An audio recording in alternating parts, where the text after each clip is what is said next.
So there it is. That's 30 years worth of hair.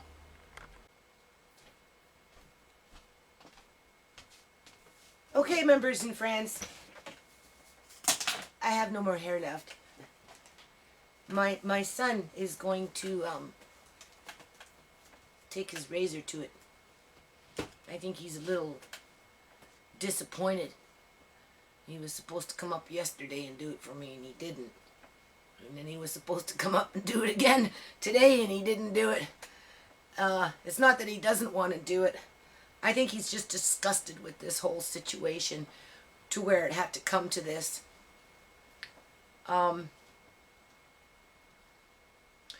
You know, it's been a year as of today that my grandson has been away from his family. And we've gone through so many different emotions. Somebody's coming up the stairs. Who is that? Oh, did you come to do my hair? Do I have to? Well, I can't do it by myself. Can I do it tomorrow? Watch the camera. Sorry. Oh, you made some cookies. No, it's food. Oh, it's food. Yeah, you'll have to cut this out. Okay, hold on. But I would really appreciate if I could do it tomorrow. So he gave me some food. I already ate, though, because I had made some food, too. He's tired. You know, he goes to school, right? He's in college. But I think he's just discouraged with the whole thing because we've had some really awful, awful, awful, awful feelings. And it's hard to cope with these feelings. We should have been done with a trial by now. This shouldn't even be a discussion. We should be telling what happened at the trial. It should be something settled. But it got bypassed. I don't know. It's like since like day one when we showed up in court the first day. Didn't get no papers. Don't know why Andre was taken. You know, my daughter, my 15-year-old at that time, you know, went in and stayed with Andre for a little bit in the daycare. And I told her that day, okay, this is like the 5th time or 4th time or whatever it is. You know, leave him there for a little longer this time. Just let him like build a little more confidence and come back in about a half an hour, 45 minutes instead of 15 minutes. Just give him a little more time to get used to it being there by himself. She came back and he was gone. Second day of court, you know, we got what, 2 pieces of paper, 1 piece of paper, had nothing really said on it. You know, I mean, it's been just shuffled along, shuffled along, shuffled along. I've been shuffled along, shuffled along. You know, the closure thing we were supposed to have on December 5th was just shuffled along. You know, the trial was shuffled along. January 15th, 1 year later, you know, I had social workers come on here. Today's what, Monday? Tuesday? Today's Tuesday? Today's Tuesday, I think. Yesterday was Monday. And they came in here on Friday. Because, you know, maybe he come home, right, for 3 months. Because they're trying to get permanent custody of him now, right, from my daughter. Because they've been ignoring my application for me to have custody. That's what I mean. They're shuffling it on. They're shuffling it along, right? So, you know, we were open to the idea for Friday, but it's just more of the same. Trying to, now when I was cutting my hair, I didn't really get into it, right? Because I was upset because I'm like, I don't know what to do anymore. You know, she came in, the social workers came in. I didn't put no video camera up. I didn't have no, you know, recorder on me. I was trying to be fair about it and be kosher. And, you know, I cleaned up. I'm going to walk you through, you know, briefly so you can see that, you know, the table's been cleared off and things have been somewhat put away. I still have to do my garage, but like I sometimes, you know, leave the garage because I get a lot of homeless people going in the garage and they root around in there. So I've got things further to the back that if I got stuff in front and they root around, it doesn't really bother me because they don't get into the stuff in the back, right? It's all going in the garbage, most of it anyway. I gave a whole bunch away over the summer But, you know, it just ended up badgering me. Just tried to get me to admit to something that wasn't true, right? And then they suggested that, you know, I would have lost Andre if the judge would have known that the father was here with the mother, because they're trying to work out their differences and, you know, try and see where they stand, because the father was in jail for a year, right? You know, see where they stand with their relationship, and, you know, try and work on being parents to make the right decision. And you know, he's hard for him to travel, like he's on the brink of homelessness as usual, because that's what we have in Surrey with the poor, right? You know, we don't got very good recovery houses. When people get out of jail, they just get thrown out into the streets, and, you know, so, oh, well, you know, you're not supposed to be here, no contact. And I'm like, well, when do these things run out? I'm not, you know, it's not for me to sit there and keep track of every single thing that everybody else around me does in their life. And then, you know, asking me questions as to how my grandson would feel at this point in life. Well, I don't know. He's been reprogrammed. He's been brainwashed. He's been coerced. All I know is that he's afraid of his caregiver. Yes, ma'am. You know, when a child acts like that, you know they're afraid. But of course, the social workers don't acknowledge anything that we have ever said in the whole duration of the year, when the few times that we did get to see him and we expressed concerns, you know, they didn't care. They protect the caregiver. They don't protect the family. They don't protect the aunties and uncles. They don't protect the grandmother. You know, they don't protect the parents. They protect the foster caregiver, so she could beat him and they wouldn't care, because that's what we've discovered over the last year. So to ask me how he's feeling, in my opinion, I'm, you know, at this point, what can I say? All I know is, if he's around me, I can communicate with him, because I was with him when he was a baby. You can't take that away from me. I used to sing to him and, you know, carry him and console him. And he tried to communicate with me the few times we were having our visits.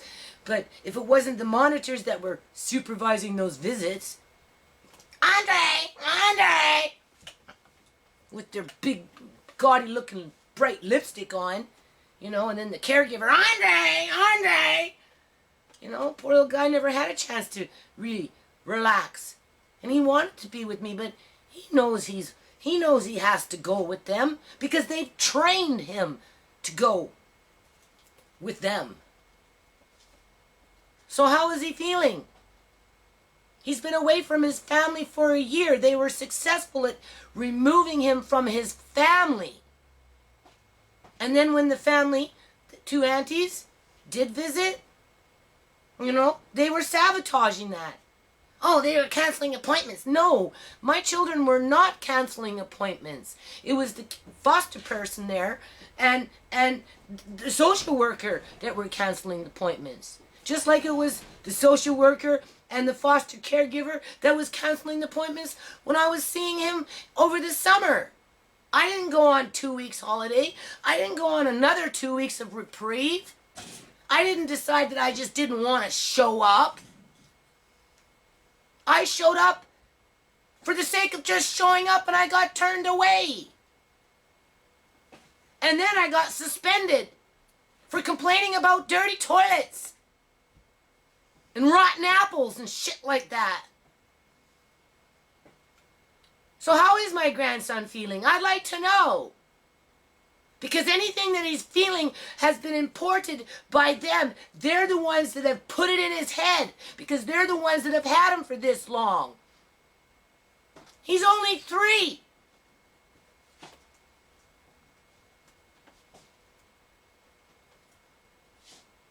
So the premier of my province, I guess they got lots to feel good about too, right? Right along with these fucking social workers.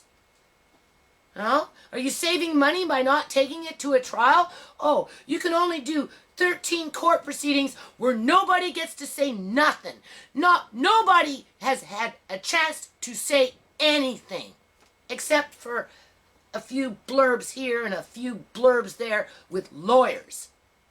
But actual family members, you know, we've been zip tied. We've got duct tapes on our mouth. Our hands are behind our freaking back, for crying out loud. 13 times to go to court. How much has that costed the BC taxpayer? But we can't do a trial. Instead, we're going to let social workers badger the truth out of false accusations. You know, asking questions that are irrelevant when they're the ones that have brainwashed my grandchild to feel the way my grandchild is feeling. Putting words into his mouth. You know, and here's a word in his mouth. He hadn't seen me for 6 months. And on the advice of my lawyer, because that's what the judge likes to see, you know, I went to that supervised in-prison visit. You're treated like a fucking criminal. And when my grandson seen me, you know, with this caregiver, I got another name for her, but anyway, this caregiver, you know, she nudged him. He looked at me, she nudged him. He goes, "Mommy?" Let me tell you something. Mummy was not in my grandson's vocabulary when he left this house. It was Nana, Tisha, May May, Boots, John, but not Mummy. He had too many other family members to have Mummy at the top of his list. Talking to me? No, I'm talking to the camera. So that was a word that the social worker and the caregiver imported into my grandson over the short period that they had him with that 6 months. The caregiver took on the name Nana. So she confused him right off the fucking hop. How was he feeling then? Let's ask that question. How was he feeling then? From being a happy little boy to a drugged up, drooling, miserable child that was having crying seizures. And then all of a sudden have to call some humongous woman that... And I said that to the social workers on Friday when they were here. That woman's body language... I said, "Are you watching my body language?" That's the way she was with me in front of my grandson. "I don't want to talk about it anymore. I'm Nana. Get over it. I don't care what you call yourself." Waving her arm around like this. And she like, huge woman. Like fucking huge. How was my grandson feeling then? Isn't that what's important? Because whatever he's feeling now, they've conditioned him to feel it. They've molded him, coerced him, you know, reprogrammed him, put words into his mouth that prior to leaving the house, he didn't run around calling my daughter Mummy. Not to the degree where he would look at me and say, "Mummy," after not seeing me for 7 months or 6 months.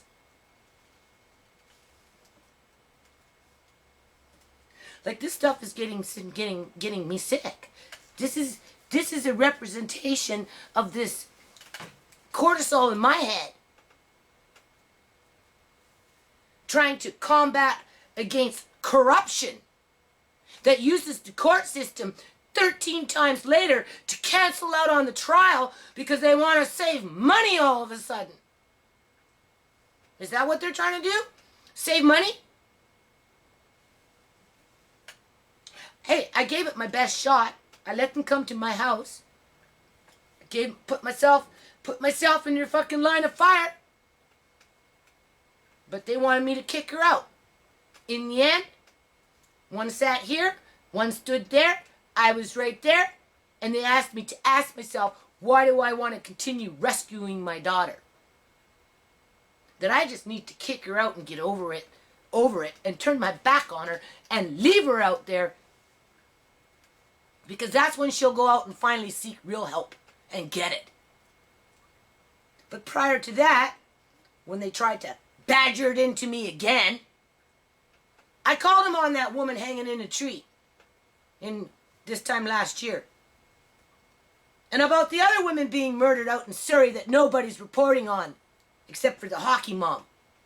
The hockey mom gets all the attention, but all the little homeless girls and prostitutes and drug addicts and ex-mothers and teenagers that are addicted to drugs, that die from overdoses and all that, they don't get no attention.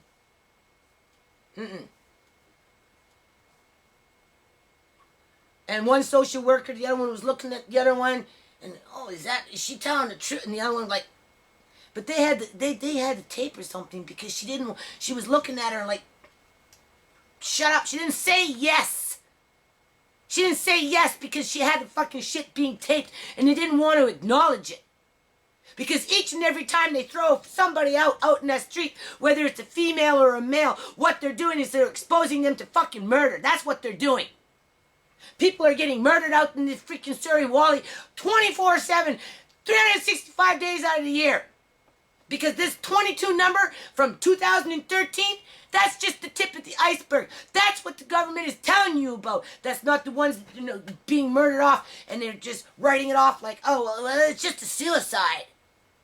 They did it to themselves. They OD'd. Nobody's gonna miss them anyway, because they're just trash.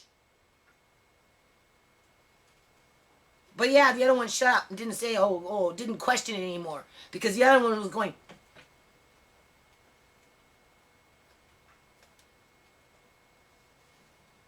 yeah. Because you had the whole thing taped. But I didn't tape anything. Right? 13 times later. How much did that cost the taxpayer? And at the last freaking minute, my daughter's lawyer gets sick and bails ship. So everybody gets shut down. And then all of a sudden we're going to talk about this. Well, he can come home for 3 months. But we got to make some conditions. But before we do that, you have to give me a confession. And then after you give me your confession, you have to kick your daughter out so that if it ever goes to court, we can justify what we did when we kicked her out because you did it too.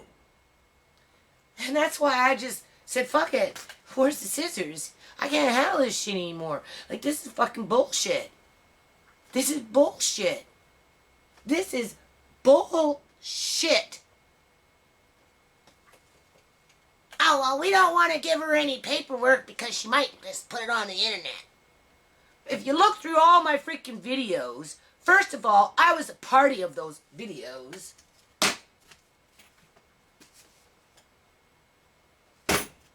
If you're a party of it, you're allowed to videotape it. Or record it. It says it in there somewhere. And if it shows up on my freaking doorstep, out of the blue, as I'm being told one thing, and then next thing I'm being told something else, because some social worker that just got out of freaking high school wants to do a practicum on my family, wants to have it served to me where it falls on my freaking doorstep on the floor, and I just happen to have my camera and I'm looking down on it as if I really want to touch it. Like, come on. Think about it. And nobody can stop you from telling your side of the story. Your life. What happens to your children? What happens to your blood? What happens to your grandson? What happens to your non-profit? What happens to your household?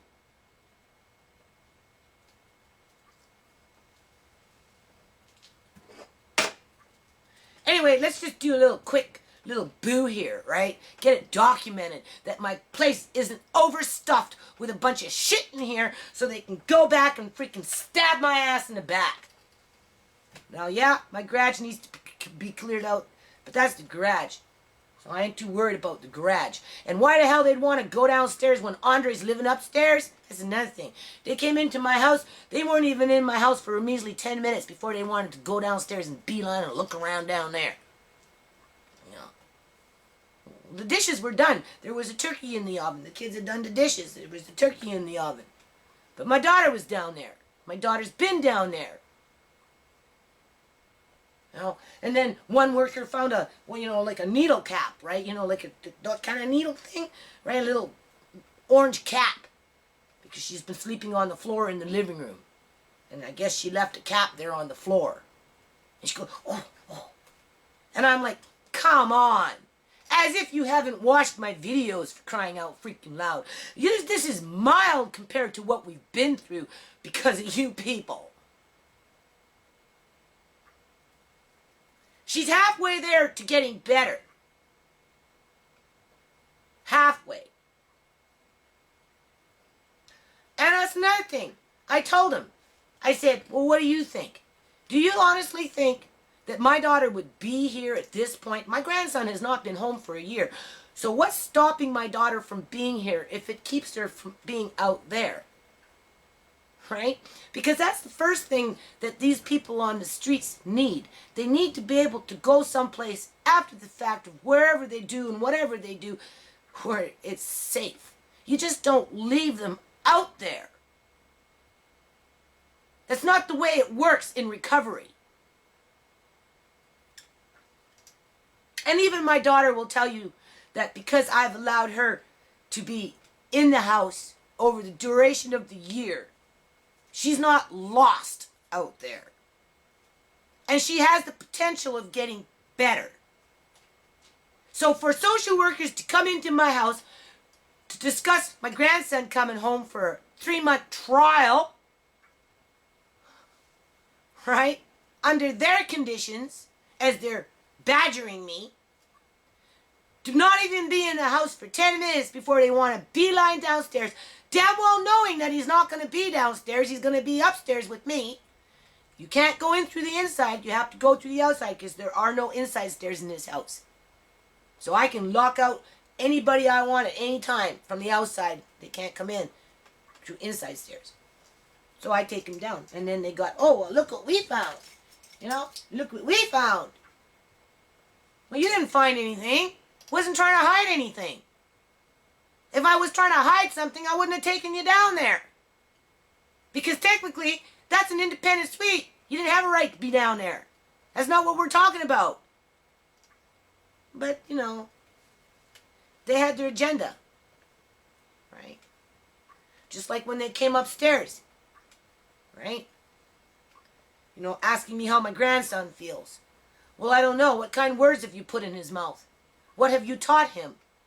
You know, what do you tell him? What will you allow him to say? Will you even give him a chance to really come home and connect with his family? That's the question. That's why we want to take a trial. We've been to court 13 times. Nobody's got to say anything except a couple lawyers here and there. That was it. And it was all just passing the envelope, passing the paper, just passing along, pass, pass, pass. Pass so much that you ended up canceling out on a freaking trial. Now I'm just talking in circles, kind of like this court stuff, just going around in circles, wasting the taxpayers' dollars, keeping the middle class employed with their union pension plans and their contract freaking buddies.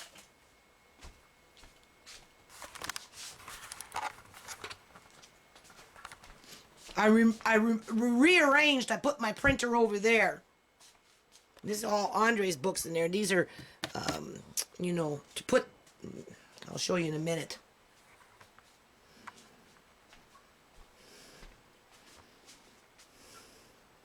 There's the collection boxes. Hopefully I'll have some energy for that. That's what's in those boxes, these things.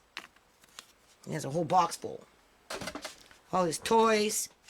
You know, his keyboard is still here. Alright.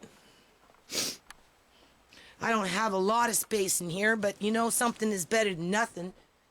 Right? People have less than this. You know, he's got more toys. He's got his big Tonka trucks. He's got another one like this. He's actually got 2 of them. Right? And then, of course, my costumes are there. There's some guitars for the kids when I go out and do something with the kids. You know, some drums down there for the kids. He's got more toys in there. Alright.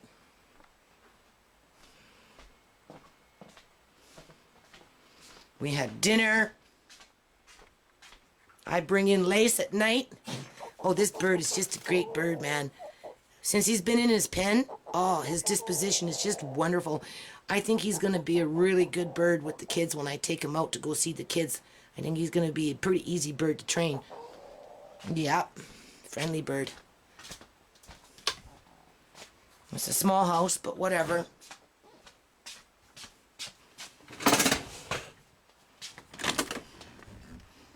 I brought my containers back in here.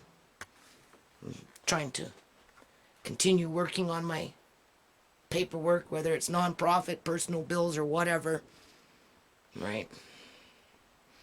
So his room is here.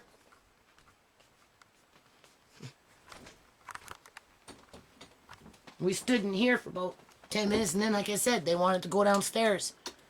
They were interested in downstairs. They weren't interested what was in here. They don't care if he sleeps in here. If they cared if he was sleeping in here, they wouldn't be badgering me to admit that my daughter was doing drugs before they kicked her out. They wouldn't be badgering me to kick her out myself.